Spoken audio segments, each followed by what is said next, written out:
రంగారెడ్డి జిల్లా కొత్వాల్గూడలో అక్రమ స్టోన్ క్రషర్లపై హైడ్రా చర్యలు చేపట్టింది. జేసీబీలతో స్టోన్ క్రషర్లను కూల్చివేశారు. తెలంగాణకు చెందిన ఒక మంత్రి కుమారుడు అక్రమంగా క్రషర్లు నిర్వహిస్తున్నారంటూ వచ్చిన ఫిర్యాదులపై హైడ్రా అధికారులు రంగంలోకి దిగారు.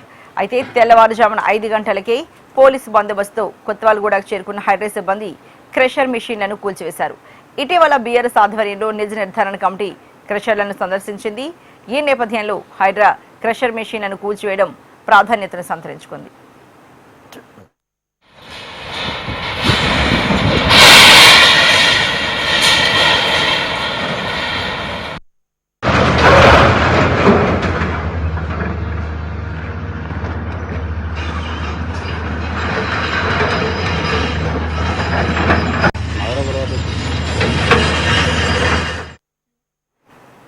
రంగారెడ్డి జిల్లా కొత్వాల్గూడలో అక్రమ స్టోన్ క్రషర్లపై హైడ్రా చర్యలు చేపట్టింది. మరి ఈ దేశకు సంబంధించి మరింత తాజా సమాచారాన్ని మా ఆర్కే అందిస్తారు. ఆర్కే, మరి రంగారెడ్డి జిల్లా కొత్వాల్గూడలో ఈ అక్రమ స్టోన్ క్రషర్లు కూల్చేసింది కదా హైడ్రా ఇవాళ తెల్లవారుజామున.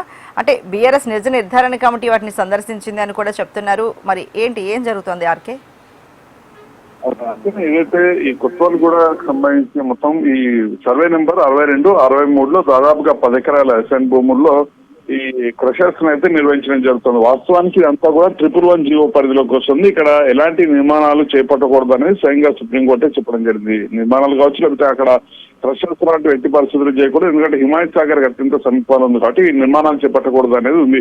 అయితే దాదాపుగా 2 ఏళ్లుగా కూడా ఇక రాఘవ కన్స్ట్రక్షన్స్ పేరుతో మంత్రికి సంబంధించిన కుమారుడు ఇక్కడ ఈ క్రషర్స్ నిర్వహిస్తున్నట్టు కూడా అనేక ఆరోపణలు రావడం జరిగింది. దీనిపైన హైడ్రా కూడా ఫిర్యాదులు స్వయంగా స్థానిక ప్రజలు ఎవరైతున్నారో స్థానికులంతా కూడా ఫిర్యాదు అయితే చేయడం జరిగింది. దీనిపైన ఇటు బీఆర్ఎస్ పార్టీ కూడా పెద్ద ఎత్తున ఆందోళన చేపట్టడం జరిగింది. ఈ వాస్తవానికి ఇక్కడ ఒక ఫ్లైఓవర్ ఏర్పాటు అవుతుంది. ఈ ఫ్లైఓవర్ సంబంధించిన పనుల కోసమని ఈ క్రషర్స్ ని ఏర్పాటు చేశామనేది రాఘవ కన్స్ట్రక్షన్ సంబంధించిన ప్రతినిధులు అయితే చెప్తున్నారు. మరోవైపు దీనికి సంబంధించి తనకు ఎలాంటి సంబంధం లేదు, తన కుమారుడికి ఎలాంటి సంబంధం లేదని మంత్రి అయితే చెప్తూ వస్తున్నారు. అయితే దీనికి సంబంధించి అనేక ఫిర్యాదులు రావడంతో ఈ రోజు ఉదయం 5 గంటల సమయంలో పెద్ద ఎత్తున భారీ బందోబస్తు మధ్య మొత్తం ఈ క్రషర్స్ వద్దకు వెళ్లి ఆ క్రషర్స్ ఏవైతే ఉన్నాయో వాటి మొత్తాన్ని కూడా హైడ్రాకు సంబంధించిన సిబ్బంది అయితే కూల్చివేయడం జరిగింది. దీనికి సంబంధించి కూడా మంత్రి ప్రమేయం ఉందన్న ఆరోపణల నేపథ్యంలో ఇటు స్వయంగా కమిషనర్ రంగనాథ్ పూర్తి స్థాయిలో వీటన్నిటి కూడా పర్యవేక్షిస్తున్నారు. అక్కడ ఏం జరుగుతుంది ఏంటనేది ఎప్పటికప్పుడు మానిటరింగ్ కూడా ఆయన అయితే చేయడం జరుగుతుంది. పెద్ద ఎత్తున బలగాలతో వచ్చి ఈ క్రషర్స్ అన్నిటి కూడా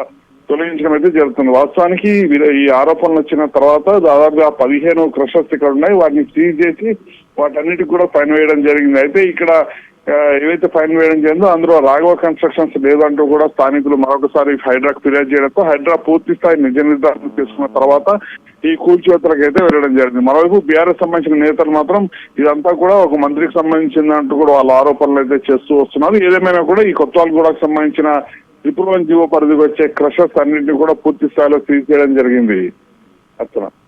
right, thank you so much RK.